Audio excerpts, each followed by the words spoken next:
Hello students, we were discussing about expected questions from examination point of view of the chapter concept of major games and sports.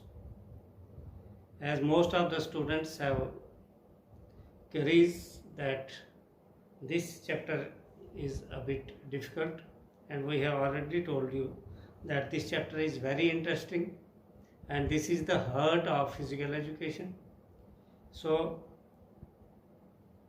it seems to be a bit lengthy, but it is very interesting.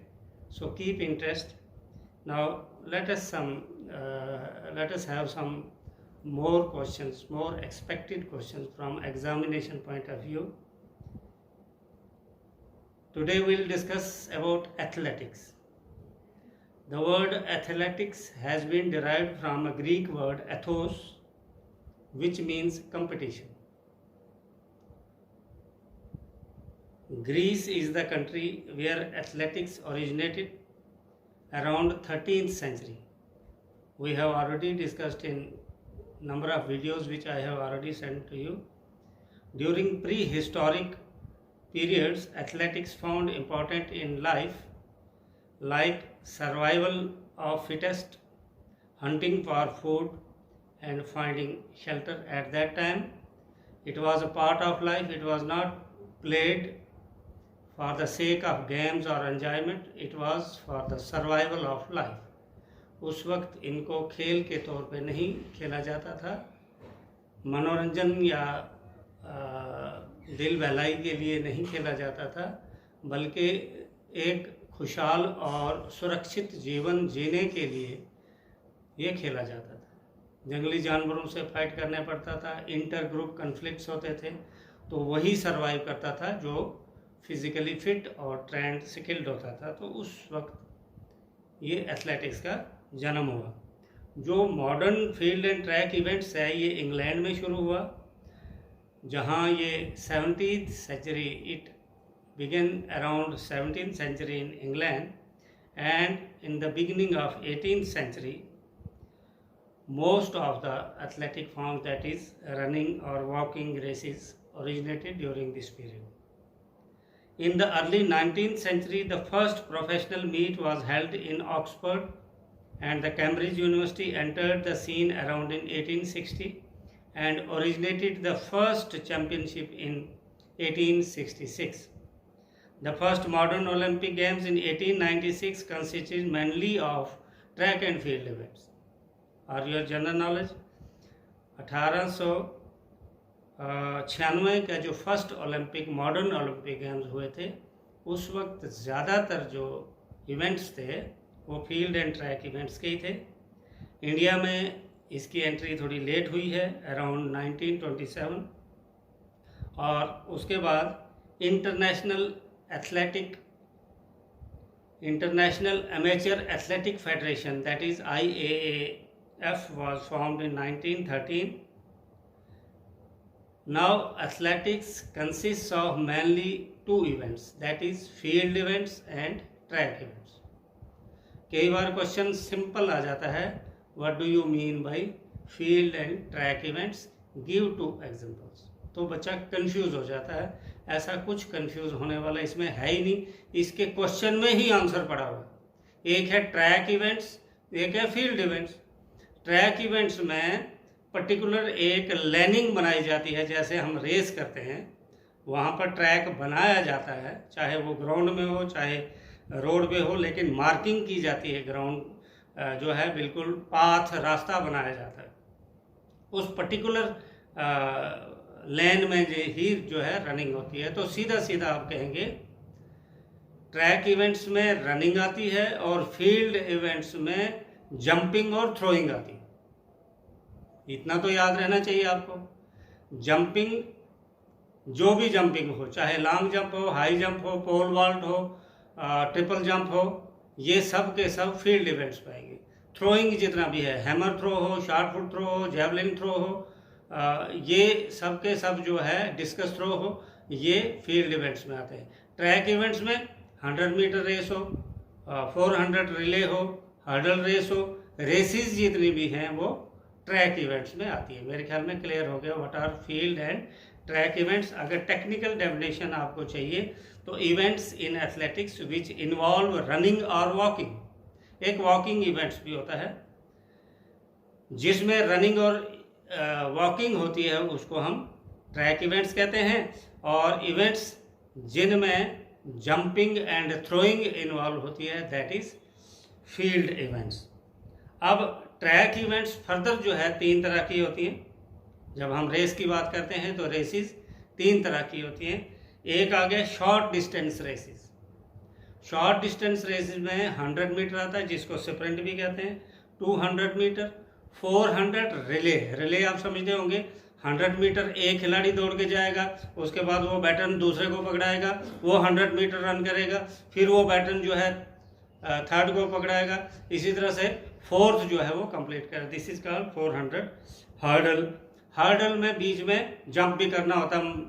मान लो running कर रहे हैं, running करने के बाद एक 3 foot का jump रखा होगा बीम सा बना के, तो उसके ऊपर जंप करना है। कहीं पानी भी हो सकता है, पानी का डिच एक छोटा सा हो सकता है, वॉल हो सकती है। मोस्टली जो है वो एक जंपिंग के जो है हर्डल लगाई जाती है। फिर है मिडिल डिस्टेंसेस।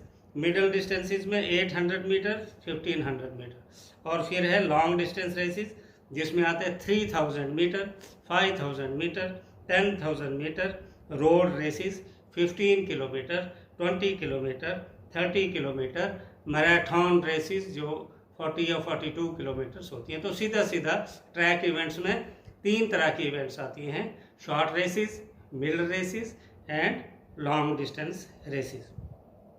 फील्ड इवेंट्स में सीधे सीधे 2 इवेंट्स आते हैं, एक है थ्रोइंग इवेंट्स, एक है जंपिंग इवेंट्स। थ्रोइंग इवेंट्स में क्या क्या आ गया? Discus throw, javelin throw, hammer throw, shot put, ये सब के सब फील्ड इवेंट्स में आते हैं। और जंपिंग इवेंट्स में high jump, long jump, pole vault, एक लंबी सी जो छड़ी सी होती है और उसको एक खड्डे में जो है सपोर्ट लेकर तो उसके ऊपर से जंप करते हैं, आप टीवी में देखते होंगे, दैट इज पोल वॉल्ट।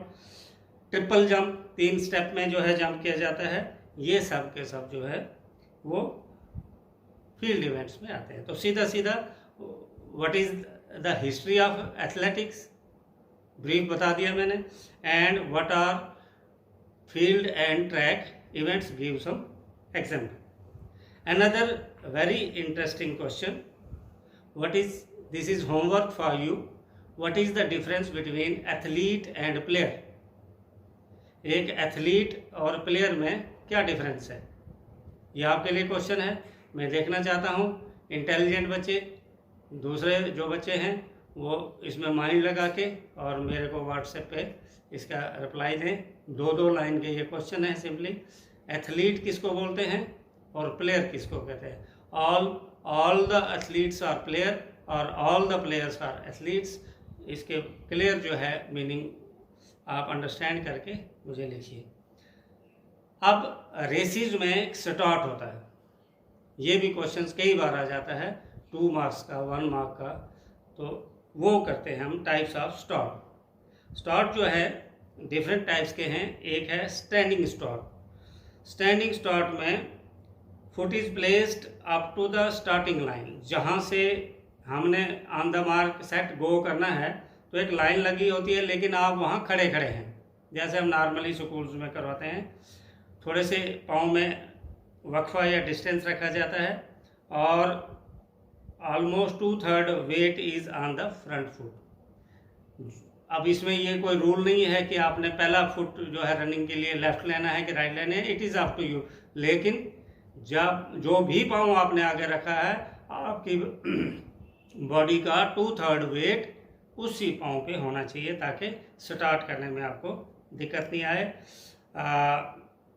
घुटने हल्के से बेंड होते हैं, बॉडी ऊपर से आगे की तरफ होती है, बाकी नेक, हेड ये जो है लाइन में होते हैं और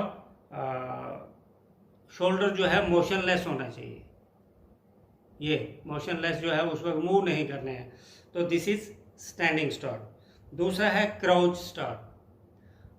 अब यहाँ पर भी बहुत ही सिंपल डेफिनेशन है ये, लेकिन अक्सर बच्चे कंफ्यूज हो जाते हैं what is meant by crouch. अगर आपने शिकारी जानवरों को देखा होगा, टाइगर को देखा होगा आपने कि जब वो शिकार को पकड़ने की कोशिश करता है तो वो अपनी बॉडी को एक पोजीशन बनाता है, वो सेंटर से ऊपर को खींच लेता है और बिल्कुल ऐसे जंप के लिए जैसे तैयार होता है, उस पोजीशन को बोलते हैं क्राउच स्टार्ट, क्राउच पोजीशन। जहां एक मान के चलिए कि स्टैंडिंग में 2 ही फुट हमारे ज़मीन पर थे, अब जो हैं 4 के 4 मीन्स 2 पैर और 2 हाथ चारों ग्राउंड पर होंगे। हमारी जो बैक है, पीठ है, वो सेंटर से ऊपर की तरफ होगी, गर्दन जो है नीचे की तरफ होगी, 1 फुट आगे होगा, 1 पीछे स्टैगर के साथ लगा होगा और कान हमारे रेफरी की तरफ होंगे।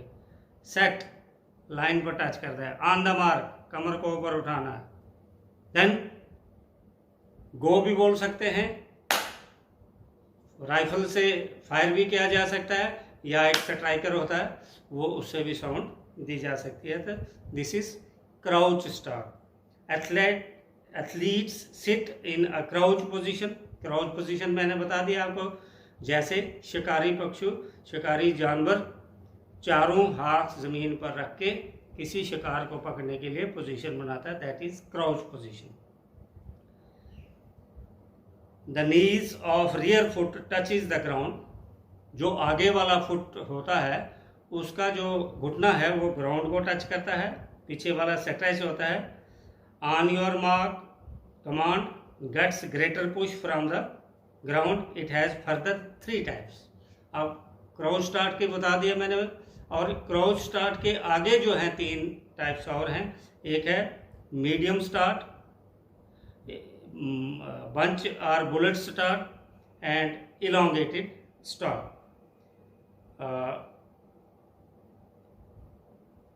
पहला स्टार्ट बताया स्टैंडिंग स्टार्ट, दूसरा बताया मैंने crouch start.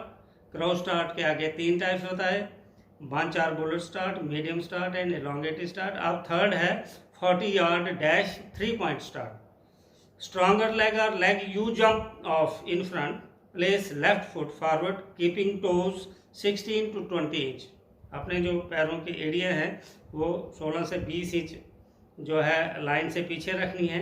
Knees a back leg on ground, पिछली टांग का घुटना जो है वो ग्राउंड पर।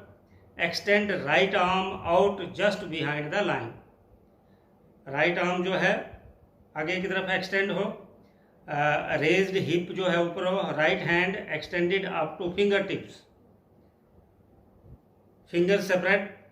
Left arm on left leg, ये बायां बाजू जो है वो कहाँ पर होगा, थाई पर, बाईं टांग की थाई पर। Relaxed weight on legs and do not lean too forward. इसको 3 पॉइंट जंप भी कहते हैं क्योंकि यहाँ पर 3 पार्ट्स ही ग्राउंड पर लगेंगे। 40 यार्ड डैश और 3 पॉइंट स्टार्ट भी इसको कहते हैं।